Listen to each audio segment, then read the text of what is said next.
할렐루야. 예, 반갑습니다. 오늘은 새해 둘째 날 말씀입니다. 오늘 설교 주제는 지난주 했던 2편으로 2024년 생애 최고 전성기 만들기 두 번째 날입니다. 오늘은 4단계, 오늘은 2단계에 대해서 하도록 하겠습니다. 오늘 2단계는 성령 충만을 위한 구체적인 3가지 방법에 대해서 하겠습니다. 네. 지난주에 우리가 2024년 새해 첫 설교가 뭐였습니까? 한번 얘기할 수 있습니까? 예, 역시, 예. 자, 제 한번 보세요. 지금 전국적으로 여러분들, 우리 예수전도센터에 계신 여러분들이 소문이 났어요. 어떻게 난가 합니까? 시니어인데 너무 똑똑하다. 센터장이 문제 내는 족족 다 맞춘다. 그 전국에서 방송국에도 지금 취재가 오자 어째 그렇게 연세 드신 분들이 문제를 다 맞추냐. 그 문제도 난이도도 아주 어려운데도 다 맞춘다고 지금 난리가 난 거예요. 자, 지난주에 이번에 우리가 2024년 새해의 주제는 뭐냐 따라합시다. 전성기. 예. 우리 생애에 한번 전성기를 올해 2024년에 한번 해보자. 근데 그 전성기가 어떤 전성기요? 믿음에 관련된 전성기를 한번 하자. 그래서 믿음의 전성기를 보내려면 알아야 된다. 그래, 아는 방법이 4단계가 있다. 4계단을 밟고 올라가야 되는데 그 계단이 몇 계단이 있겠습니까? 4계단이 있었다 했습니다. 그래서 지난번에는 첫 번째 계단을 했고 오늘은 두 번째 계단을 하도록 하겠습니다. 그래서 오늘 제목을 보시면 2024년 믿음 최고 전성기로 만드는 4단계 핵심 전략, 오늘 두 번째 날입니다. 그걸 보도록 하겠습니다. 자, 한번 정리하면 1단계가 뭐냐면 성령 충만에 집중하기. 예, 지난번에 우리 했던 게 성령 충만에 집중하자 했고, 두 번째, 그러면 우리가 성령 충만에 집중하려면 성령 충만을 받을 수 있는 구체적인 방법이 뭐냐? 오늘은 그 3가지 방법을 오늘 여러분한테 말씀드리고, 그 다음 제 3단계는 뭐냐? 그렇게 해서 저와 여러분이 성령 충만을 받으면 그걸 가지고 집에 가서 논다. 아니죠. 어떻게 한다? 열매를 맺어야 된다. 그래서 다음 주에는 3단계 성령 충만 열매 맺는 방법을 말하고, 마지막 우리 전성기 마지막은 뭐냐? 완벽한 믿음 구현, 하나님 영광 뭐냐? 여러분들이 성령 충만을 받아서 열매까지 맺었는데 마지막 그 열매가 첫 번째 하나님 영광이 돼야 됩니까? 내 영광이 돼야 됩니까? 그럴 때 완벽한 믿음 구현이 된다는 겁니다. 아시겠죠? 그래서 선생님들 제 한번 보세요. 오늘도 얘기한데 전체 숲을 봅시다. 이번 한 달은 전체 우리가 1년을 걸어갈 때 어떻게 걸어가야 된다. 전체 숲을 보고 강론을 봐야 되거든요. 그래서 오늘도 전체 숲을 보는 방법에 대해서 보도록 하겠습니다.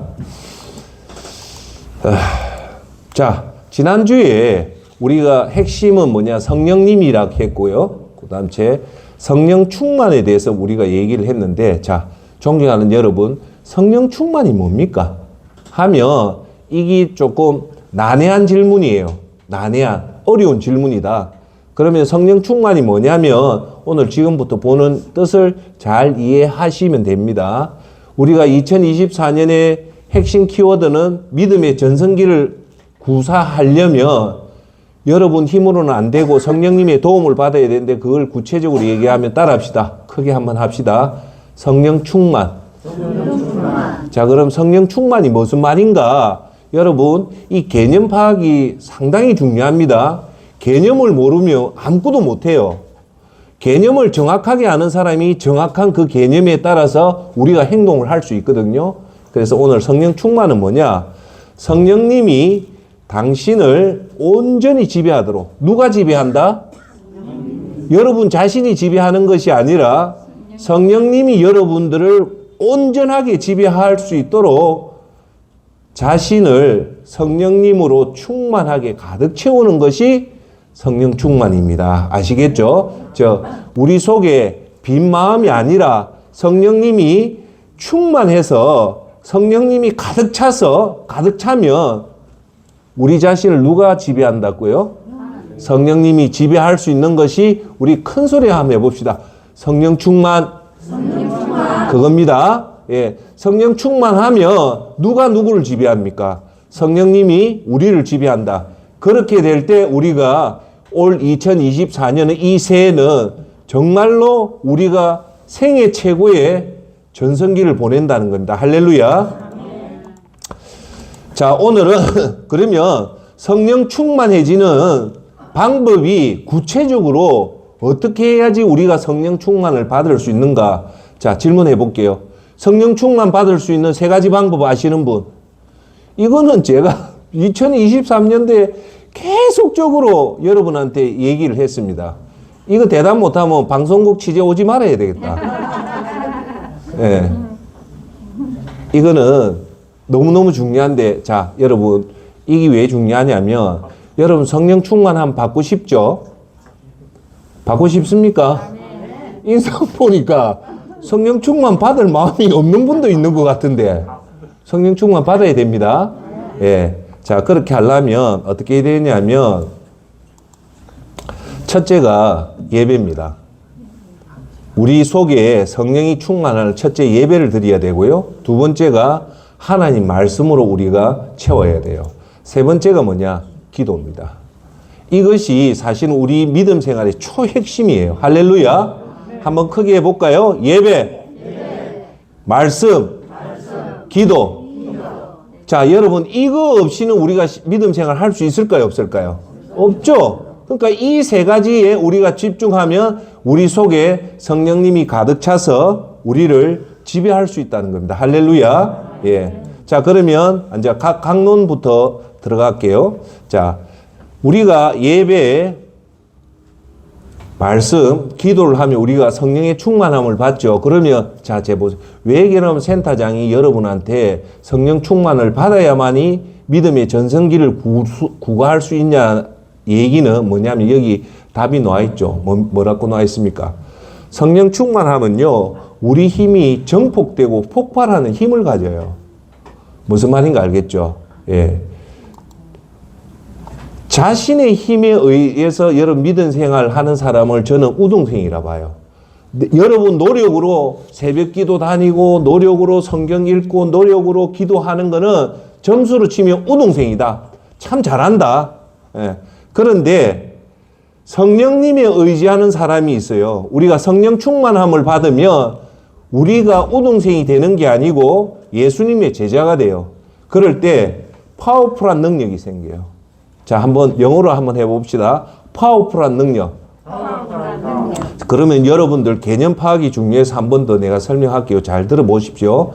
우등생은 내 힘으로 하는 사람이 우등생이고, 성령님의 강력한 힘으로 도움을 받는 사람은 예수님의 제자인데, 우등생의 힘의 데시벨을 정한다면, 우등생은 힘을 측정한다면 대략 제가 볼 때는 한 30 정도가 돼요. 그런데 성령님의 힘에 의지하면 이 힘이 32 힘이 얼마가 되냐면 300 힘이 되는 거예요. 그러면 우등생이 에너지가 많을까요?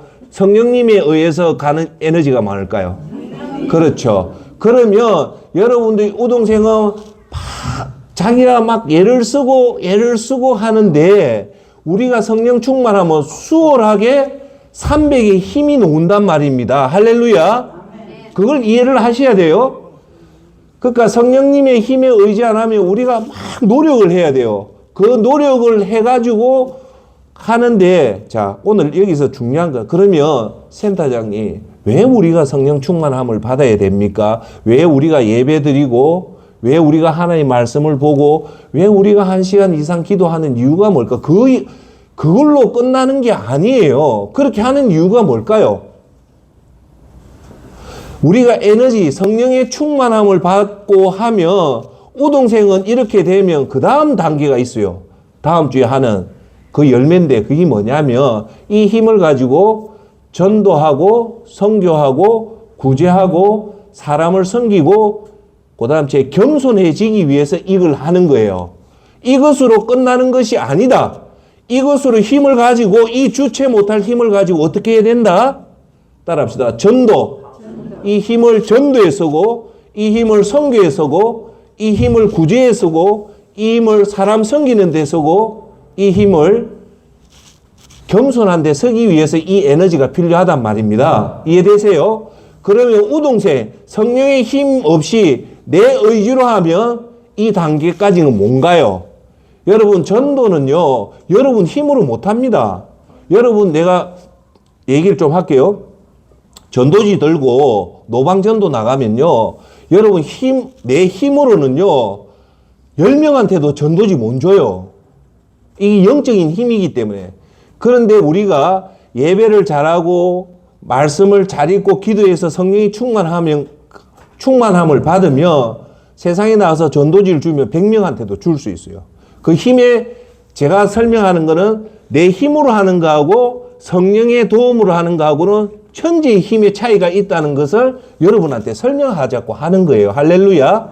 아시겠죠? 그래서 우리는 여러분들이 제가 이번 주에 여러분한테 드리는 거는 여러분들이 2024년 모두 전성기를 보내라는 거 아니에요. 제가 강제적으로 하는 게 아니고 여러분들이 올해만큼은 내가 전성기를 한번 보내고 싶다면 센터장님 어떻게 하면 내가 보낼 수 있습니까? 물어보면 이 방법을 지금 가르쳐 주는 거예요. 그러면 전성기를 보낼 수 있는 방법, 그러면 자 한번 보세요. 여러분들이 올 2024년 믿음의 전성기를 보냈다. 1번 예배당 잘 나가서 예배 잘 드리고 기도 잘하고 그 다음 주 하나님 말씀 잘 읽고 그리고 나서 집에서 놀았다. 1번 예배 잘 드리고 기도도 잘하고 그리고 성경도 열심히 읽어서 세상에 나가서 이제 본격적으로 사람들한테 전도하고 예수님 증거하고 선교하고 어려운 사람을 도와주고 사람 앞에 그 사람들을 섬기고 사람 앞에 겸손해서 하나님 영광을 돌렸다. 어느 겁니까? 후자죠? 후자죠? 그런 거예요. 예. 자, 그럼 가도록 합시다. 자, 여러분 보시면 믿음의 완벽 성공, 믿음을 성공을 하는데 완벽하게 성공할 방법이 뭐냐면 지금부터 여러분한테 작년에 얘기했던 통합의 힘, 10가지 믿음의 핵심을 알아야 돼요. 몇 가지? 10가지. 그게 우리 믿음 생활의 핵심이다. 이해되죠? 그 10가지 힘을 모으는 것이 따라합시다. 통합의 힘. 통합을 한다. 그러면 어떻게 된다? 믿음이 완벽하게 성공한다. 개념을 파악해야 된다. 자, 그럼 첫 번째가 뭐냐? 룰 1. 믿음 에너지인데 비밀 1이 뭐냐? 따라합시다. 구원. 구원이 우리에게 가장 중요해요. 그 다음 룰 1 믿음 에너지인데 비밀 2가 뭡니까? 예수 그리스도입니다. 그리고 믿음 에너지 세 번째가 뭐냐면 검증이에요. 검증. 내가 구원을 받았는지 안 받았는지 그 검증을 제가 여러분한테 스스로 3가지 질문을 해내봤죠. 그 질문을 통과하면 여러분들이 구원받았다 생각하면 되고요. 자, 네 번째가 뭐냐면 믿음의 3가지는 에너지고 지금부터는 뭡니까? 믿음의 따라합시다. 핵심. 오늘 보는 예배. 그 다음 비밀 룰 2 믿음의 핵심 비밀 5번째가 뭐냐? 다 같이 합시다. 성경의 말씀. 그 다음 믿음 룰 2의 믿음의 핵심 비밀 6번째는 기도. 그 다음 기도입니다. 그 다음에 룰 3번째 믿음의 완성 믿음의 이번에는 이제 핵심을 하고 나서 이제 완성을 해야 된다. 그게 비밀 7번째 따라합시다. 전도 선교. 다음으로 룰 3번째 비밀 믿음 완성 비밀 8번째는 어려운 사람을 돕는 구제.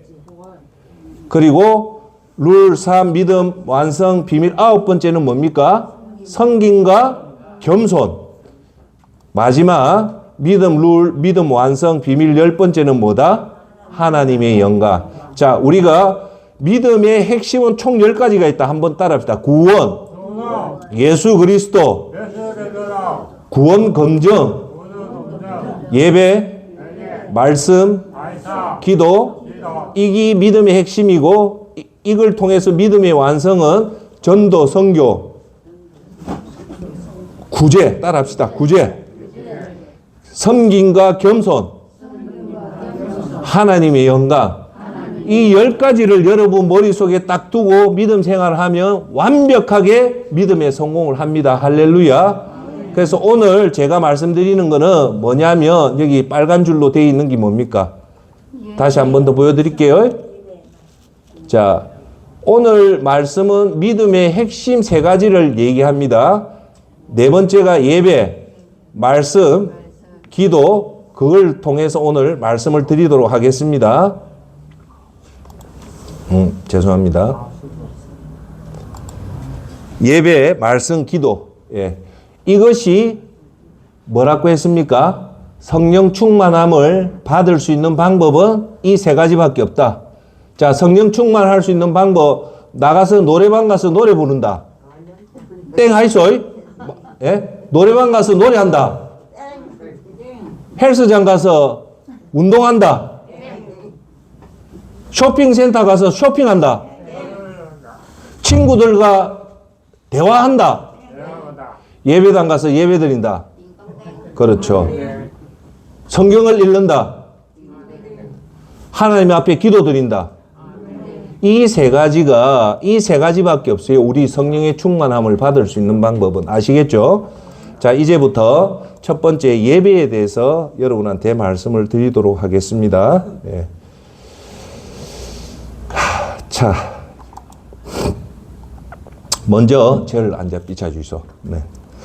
예배는요, 오늘 3가지 하나님 말씀을 조금 보도록 할게요. 요한복음, 왜 그러면 예배,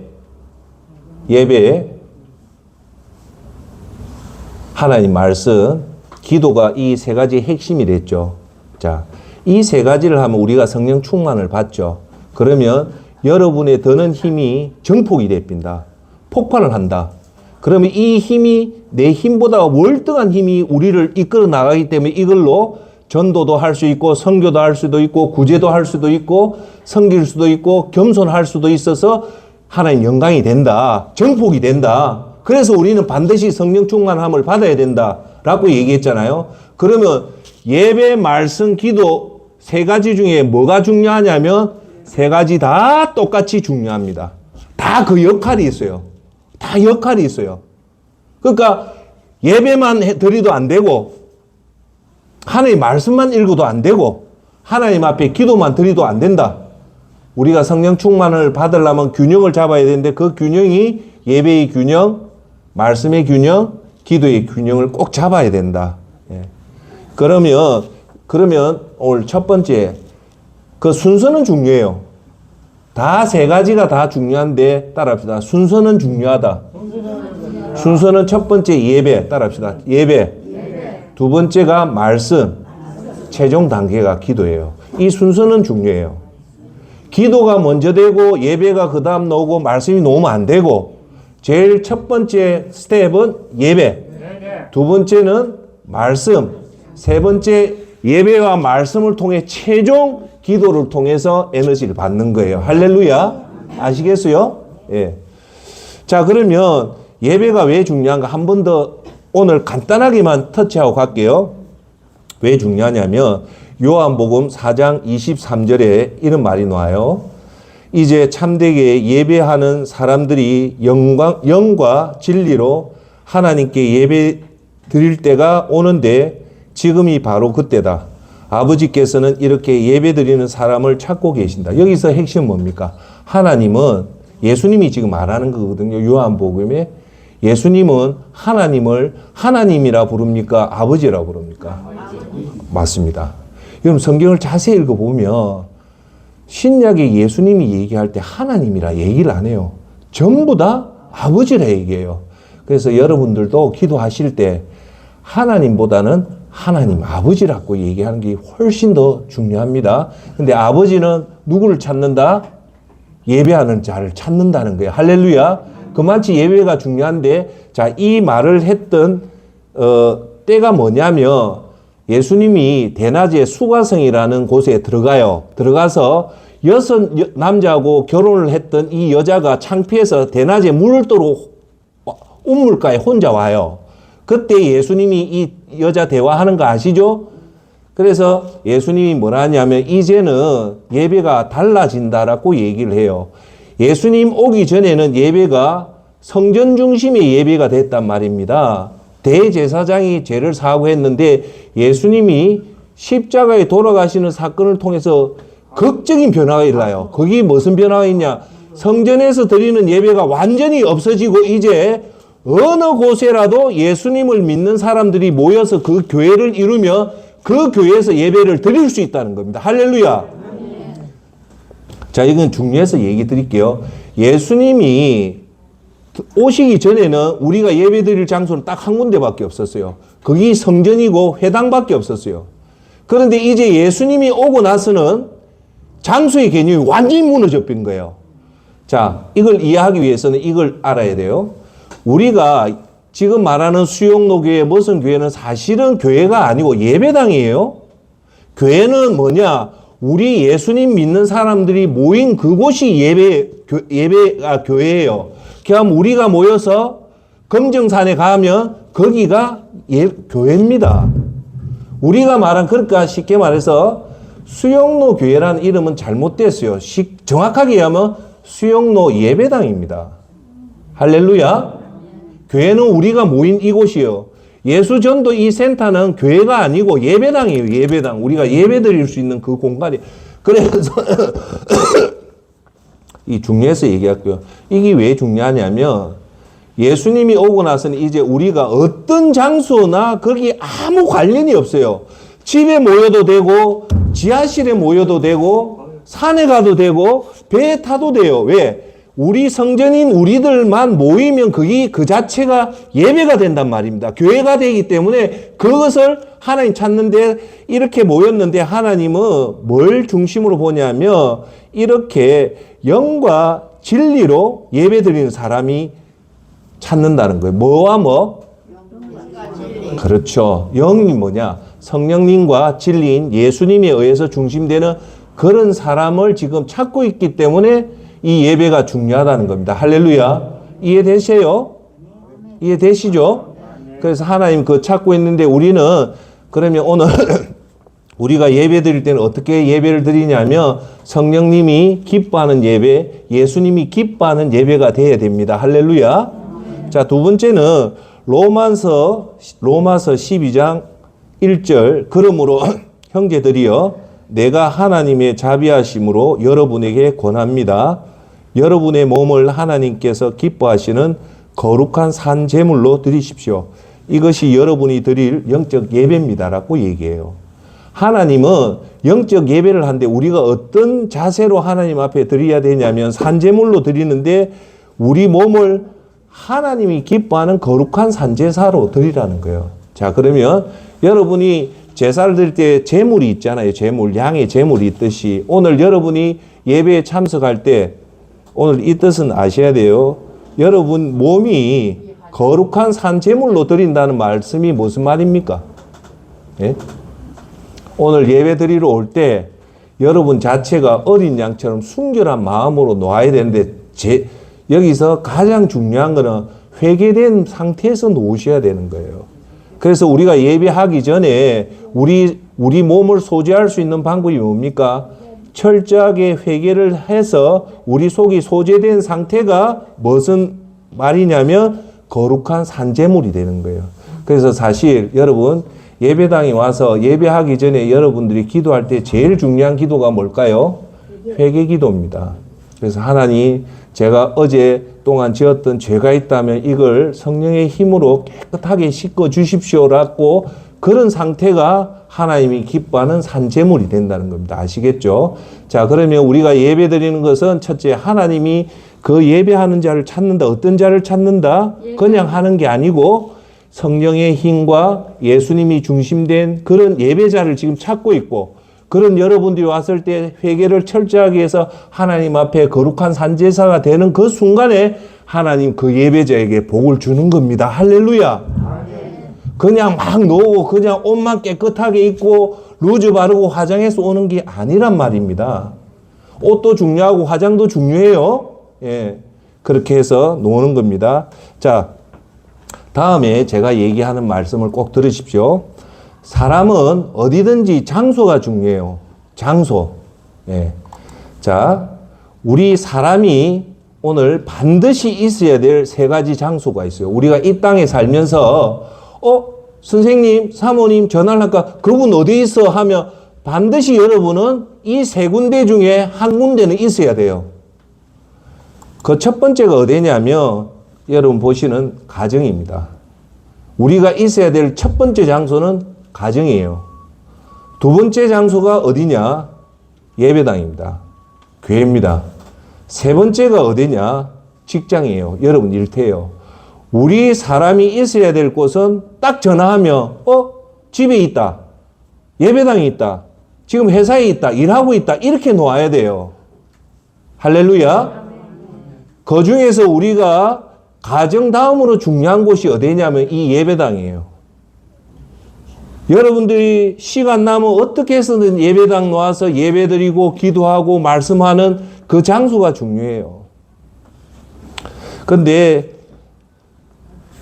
자, 여러분, 예배당에 온 사람이 술 먹고 엄나는 생각하고 도박할 마음이 들까요? 안 들죠. 경건한 사람이 술집 가고 노래방 가서 경건하려면 그게 될까요? 안 됩니다. 사람은 보고 듣는 것에 환경을 받기 때문에 여러분들이 예배당 가면 예배드리고 집에 있으면 안정이 되고 직장 가면 일을 해요. 할렐루야. 그래서 2024년도에 우리가 있어야 될 곳은 따라합시다.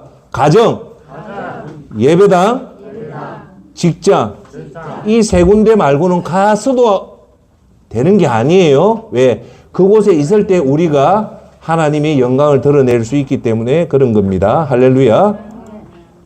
자, 그런데 여러분, 제가 여러분한테 드릴 것은 뭐냐면, 잘 보세요.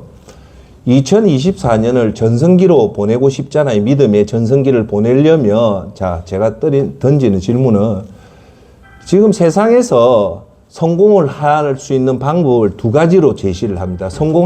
그러면 나는 성공하고 싶다면 주로 하는 얘기가 두 가지를 해야 돼요. 첫 번째가 하드워크 앤드 하드 팅크라고 얘기합니다. 다시 한번 얘기할게요. 하드워크, 하드 팅크. 그게 뭐냐? 따라합시다. 더 잘 들으십시오. 하드워크, 하드 팅크가 뭐냐? 성공하려면 많은 시간 동안 일을 해라. 그게 하드워크예요. 자, 여러분 이해하기 돕기 쉽게 할게요. 하루에 5시간 일해가지고 성공 못해요. 적어도 하루에 12시간 이상 일을 해야지 성공합니다. 그게 하드워크. 두 번째 하드팅크가 뭐냐? 일을 해도 그냥 주의가 산만하게 무슨 주식하면서 뭐 이렇게 하면 안 되고 일에 집중해라는 거야. 하드워크는 뭐냐? 하드팅크는 뭐냐? 일을 하더라도 몰입해서 하라는 거예요. 몰입해서. 그러니까 우리가 성공할 수 있는 방법은 뭐다? 근무 시간을 최대한으로 늘리고 일을 할 때, 몰입해서 일을 할 때 그 사람 성공한다는 거예요. 할렐루야. 인정하시죠? 그건 제가 하는 말이 세계적인 경영 석학들이 하는 얘기예요. 그런데 대부분 성공 못하는 이유가 뭐냐? 첫 번째요. 일을 너무 짧게 일을 해요. 실제로 우리 직장인들이 일을 열심히 한다 하지만 사실은 거기에서 인터넷하고 음원 생각하고 실제로 일하는 시간은 1시간도 채 안 돼요. 근데 자기는 일을 했다고 하거든요. 그 일을 했다는 것은 제대로 일을 하는 거잖아요. 그죠? 그래서 대부분 분석해보면 성공을 못하는 이유는 일을 너무 안 해요. 엉뚱한 일을 하고도 자기는 일을 했다 하는 건데 실제로 그게 아니에요. 근데 제가 여러분한테 앉아 던지는 질문은 뭐냐면 믿음의 성공을 하고 전성기를 보내려면 여러분 하루에 일주일에 한 번 교회 가서 주일 성수하는 거는 턱도 없습니다. 턱도 없어요. 그러면 믿음에서 하드워크 시간을 많이 보내려면 적어도 하루에 한 번은 예배당에 가서 예배 드려야 되고 전성기를 보내고 싶다면 제가 가이드라인을 제시를 해드릴게요. 최소한 하루에 한 번은 예배당 가야 되고 하루에 1시간 이상은 기도해야 되고 하루에 1시간 이상 하나님의 말씀을 보셔야 돼요. 이것도 최저 기준이에요. 최저 기준. 그런데 지금 현대의 그리스도인들은 어떠냐면 주일날 예배당 한 번 가는 걸로 자기는 믿음 생활을 잘한다고 생각하는데 그건 절대 아닙니다. 그런 식으로 해가지고 오해는 하지 마시고 들으십시오. 그런 식으로 하면 100년을 해도 믿음 정성기 안 옵니다.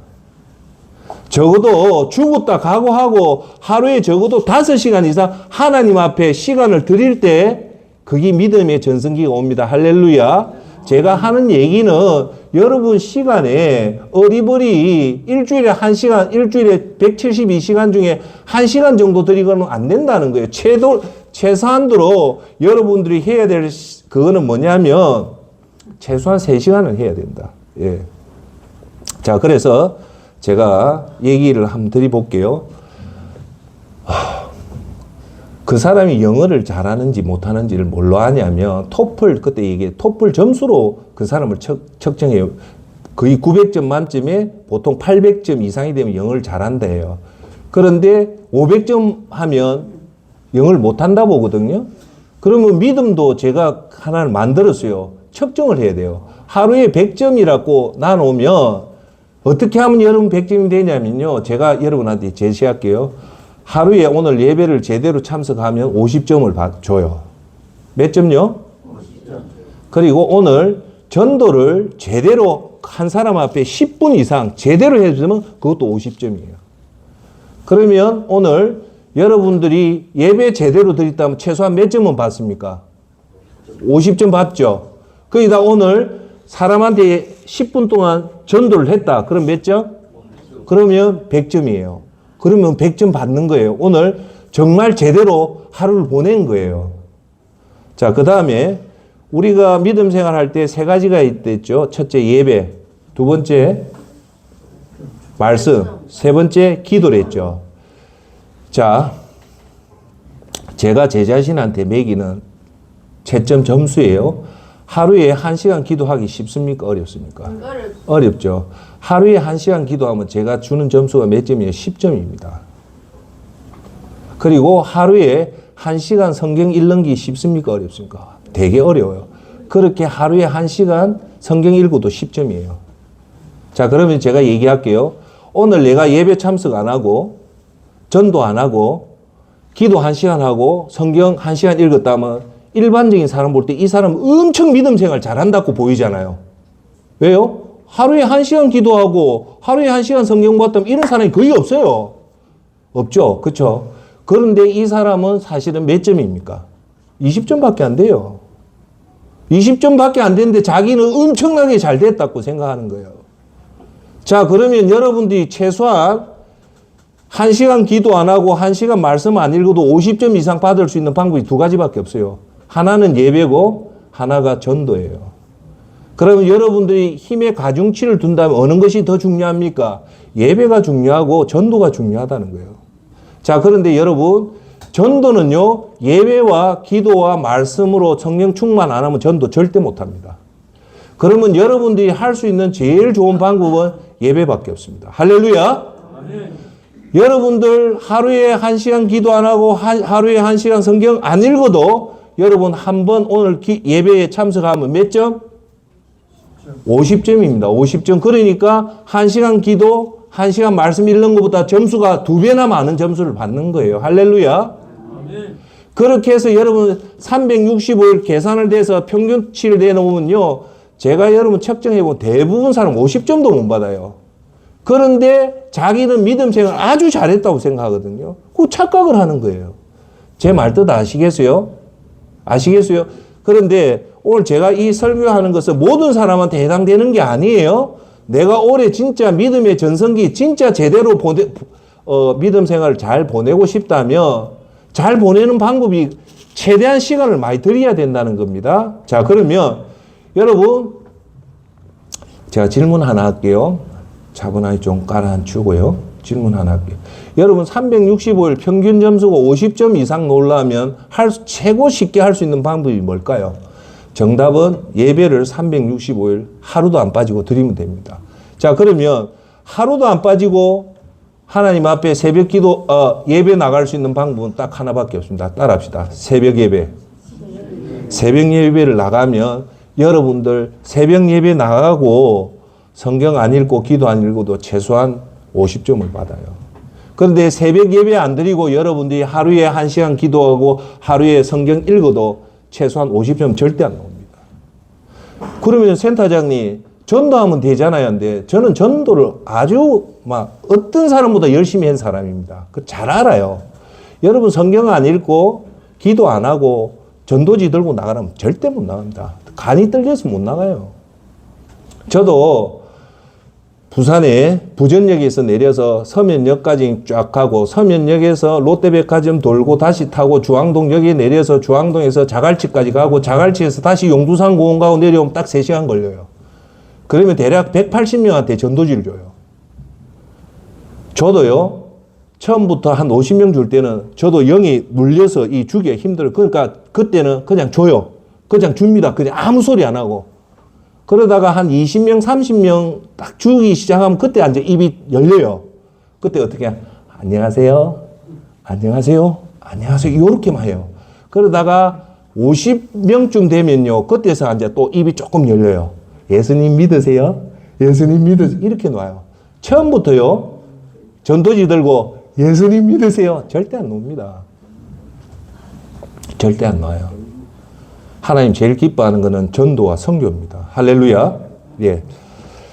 자, 그래서 여러분 믿음의 전성기의 핵심은 뭐다 하며 예배입니다. 제가 여러분한테 가이드라인 제시할게요. 올해 오늘 1월 4일이잖아요. 이제 360일 지나서 2024년 12월 31일이 왔단 말이에요. 와가지고 여러분들 믿음의 전성기를 보냈습니까? 하면서 제가 점수를 물어보면 센터장님 저는 50점 나왔다면 전성기에 접근한 거예요. 그럼 뭐 했단 말일까요? 새벽기도 나갔다는 거예요. 새벽기도에 예배했다는 거예요. 여기 계신 여러분 꼭 그걸 한번 도전해 보시길 바라겠습니다. 할렐루야. 자, 여기서 제가 2가지 여러분한테 메시지를 하나 전달할게요. 대부분 새벽기도 나가는 방법은 2가지예요. 하나는 새벽기도 나가면 인생이 변하기 위해서 새벽기도 나가는 사람이 있어요. 제가 제일 존경하는 모 교회 목사님이 서울대 나왔다가 다 포기하고 목회자가 된 목사님, 제가 존경하는 후배 목사지만 존경하는데 그분이 새벽기도 나가서 인생이 변한 이유가 뭐냐?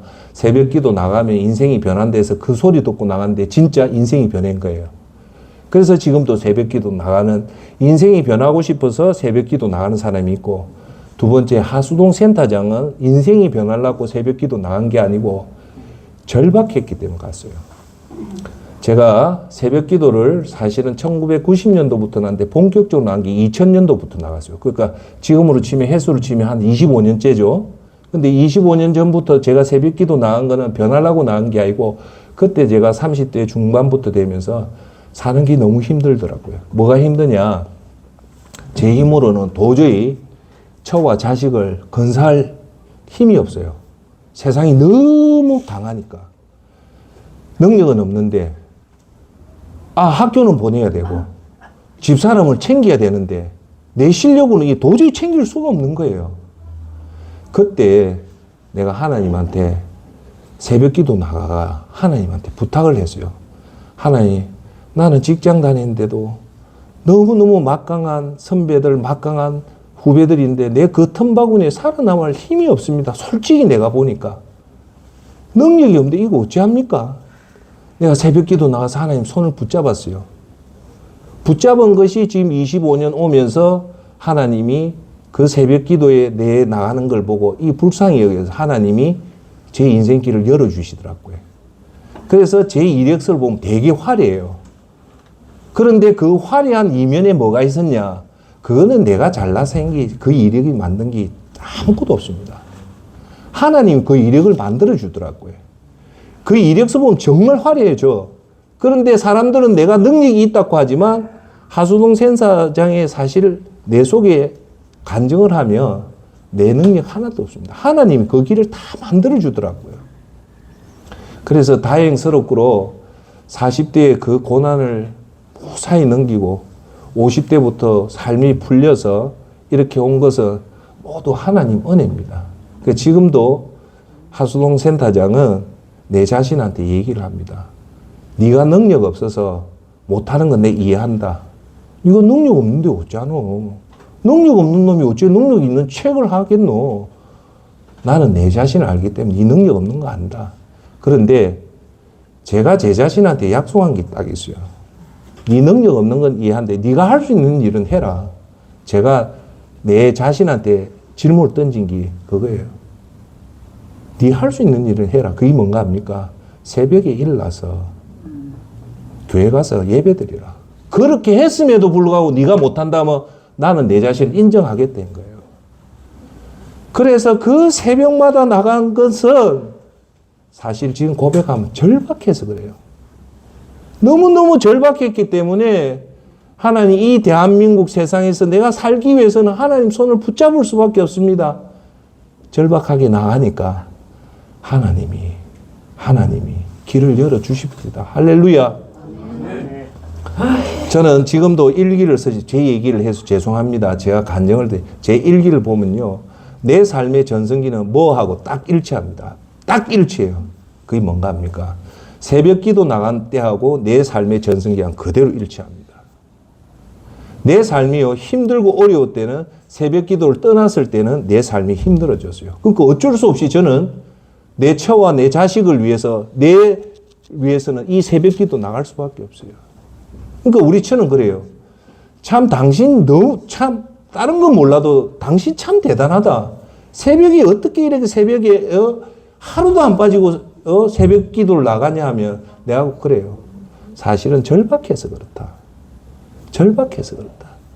저는 제 후배한테도 가언해서 얘기합니다. 저 직장 다닐 때도요, 새벽 기도 나갔어요. 그때 오늘 요 얘기하고 마칠게요. 뭐냐? 중매에서 제가 대우그룹에 금융회사 다닐 때 지금도 그렇지만 근로기준법에 의해서 우리 근로자들이 사실은 법적 출근 시간이 아침 9시입니다. 아침 9시까지만 출근하면 되고 그 이상 땡기면 그 노동법 위반입니다. 그때 제가 90년도 때 금융회사 월급 많이 줬어요. 그로스에 600%가 엄청나게 받았습니다. 일반 회사 2배를 받았어요. 그것도 사실은 내가 능력이 있어서 하나님이 그 길로 이끌어 주더라고요. 저는 뭐 기록들이 많은데 내 속으로는 내가 그때 얘기하더라 아닙니까? 어떤 후배가 내 앞에 앉았는데 막 뜨는 거예요. 진짜입니다. 그 왜 뜨냐고 나중에 물어볼까? 저 사람이 그 전설의 하수도이라고. 자기는 와서 보니까 이 사람이 하수도이라는 소리를 듣고 아가 떨더라고요, 진짜. 근데 그 뜬 전설은요, 제가 잘한 게 아니고 하나님이 다 도와준데 저는 너무 갈급해서 새벽 기도 나온 거예요. 그런데 제가 드리려는 얘기는 뭐냐면 회사에 출근하니까 지금도 기억합니다. 장태수 차장이라고 부산대 경영학과 나온 장태수 차장이 몇 시에 출근하냐면 나중에 보니까 7시 한 40분에 출근하더라고요. 저 미친나. 차장인데 저 또라이 아이가 미쳤나? 그런 생각이 들어요. 그러면 7시 40분 정도 되면 내가 앉아 그때서야 일날 시간인데 이 사람 벌써 회사에 나와 있는 거예요. 대단하죠? 그런데 딱 정확하게 20년 후에 제가 우리 금융의 부산교육센터장 할 때 제가 부산교육센터에 몇 시에 출근했냐면 7시 반에 출근했어요. 딱 20년 후에 제가 7시 반에 출근했어요. 왜 출근했는가 합니까? 절박해서 출근했어요. 왜? 실력은 없으니까 위에 상사들한테 잘 보일 수 있는 방법 중에 제일 확실한 방법이 뭔가 합니까? 출근입니다. 출근. 회사에서요, 출근 잘하는 사람 절대 안 자릅니다. 자기 실력이 아무리 좋아도요, 출근 지각만 하면요, 찍힙니다. 왜 지각하는가 합니까? 저녁에 술 먹으면 지각하거든요. 그 보통 술 많이 먹는 아들 지각 많이 해요. 그러면 딱 찍힙니다. 근데 좀 실력 없어도 출근 지각 안 하고 하는 아들 딱 보면 결국 올라가요. 그 내가 대우그룹 있다가 우리 금융에 오니까 뭐 제가 그 뭡니까? 갑이 아니고 어리대비니까 위에 뜬가 잡을래도 날 밀어주고 챙겨주는 사람이 없으니까 내가 할 수 있는 방법은 출근이라도 제일 일찍 하자. 그래서 7시 반에 놓은 거예요. 그래서 회사에서 안 자르더라고요. 매년 1년마다 계약하면서 저놈은 실력 없어도 성실하다. 그래서 제가 뭘 생각했는가 합니까? 20년 전에 우리 장태수 차장이 왜 그때 7시 40분에 출근했는지 그때서야 이제서야 이해가 되더라고요. 왜냐? 그 사람이 출근 일찍 하고 싶어서 한 게 아닙니다. 살아남으려고 몸부림치기 위해서 놓은 게 그게 7시 40분에 출근한 거예요. 그만치 우리나라 세상이 힘든 세상입니다. 그래서 오늘도 유튜브 보시는 우리 40대, 50대 제일 지금 힘든 여러분한테 제가 꼭 드리고 싶은 얘기는 대한민국 아버지들이에게 제가 꼭 얘기하는 건 정말 40대, 50대 힘듭니다. 저는 올해 60인데 어떻게 이 40대, 50대를 넘어왔는지 이 고개를 넘어왔는지 신기할 따름입니다. 지금 40대 대한민국 40대 아버지, 50대 아버지 눈물 납니다. 너무 힘들어요. 제가 그분들한테 꼭 부탁합니다. 자기 자신 믿지 말고 우리는 피조물이에요. 제일 먼저 하루 첫 시간을 하나님 앞에 딱 드리면요. 하나님이 그 믿음 보고요.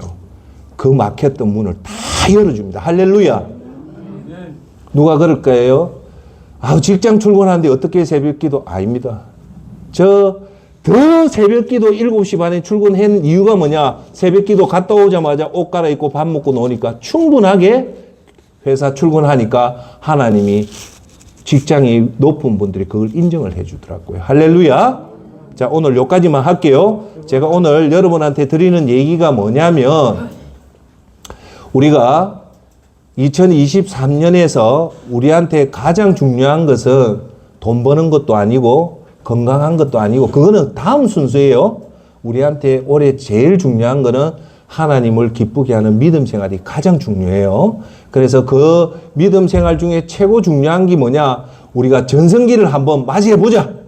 전성기를 맞이하려면 성령의 충만함을 받아야 된다. 성령님이 온전히 내 속에 들어와서 내 생각과 말과 언행과 행동을 모두 다 지배하기 위해서는 성령 충만함을 받아야 되는데 받기 위해서는 우리가 해야 될 방법이 예배고 하나님의 말씀이고 그 기도를 통해서 우리가 성령 충만을 받는다. 오늘은 그 세 가지 중에 첫 번째 예배가 중요하다. 그래서 오늘 여러분들이 하루를 평가할 때 그냥 기분, 감정에 의해서 하지 말고 수치적으로 한 평가를 해보면 오늘 예배를 제대로 드린 사람은 50점, 사람 앞에 10분 이상 전도한 사람 50점, 오늘 내가 하루에 기도를 1시간 이상 했다 10점, 오늘 하루에 1시간 이상 성경을 봤다 10점. 자, 그러면 얘기할게요.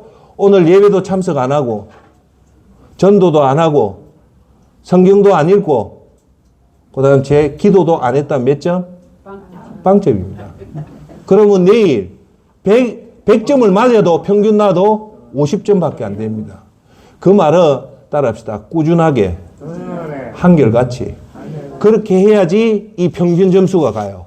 대꾸받고 쳐서는 안 돼요. 자, 제가 여러분한테 얘기했죠. 이번 설교 전에 그렇게 여러분들이 하나님 앞에 새벽 기도 나오고 하나님 앞에 기도하고 하나님 앞에 말씀 묵상하는 것은 결국은 누구한테 돌아온다? 내한테 돌아오는 거예요. 꼭 그걸 아시면 믿음의 신비가 그거예요. 하나님을 위한 것이 곧 나를 위한 것이다.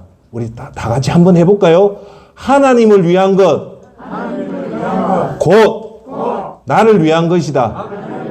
절대 헛기 아니에요. 여러분 하나님 앞에 예배드리고 하나님 앞에 기도하고 하나님 앞에 성경 묵상하며 여러분의 묶인 문제가 다 하나님이 열어주십니다. 할렐루야. 그걸 아는 것이 믿음의 핵심입니다. 할렐루야. 오늘 그렇게 하셔서 믿음의 전성기는 하루만 잘하는 게 아니고 365일 꾸준하게 잘하기 위해서는 매일 하루에 예배당에 가서 예배드리라. 그것이 가장 좋은 게 새벽 예배다. 새벽 예배를 드리면 여러분의 묶였던 모든 문제가 하나님 다 풀어주십니다. 할렐루야. 꼭 그 마음을 가지시고 오늘도 기도할 때 하나님 제 새벽을 끼우는 사람이 되게 해주십시오. 그래서 하나님을 기쁘게 해서 말씀도 잘 읽고 기도도 잘하게 해달라고 그렇게 하는 저와 여러분이 되기를 예수 그리스도 이름으로 축원합니다. 아멘. 자, 기도합시다.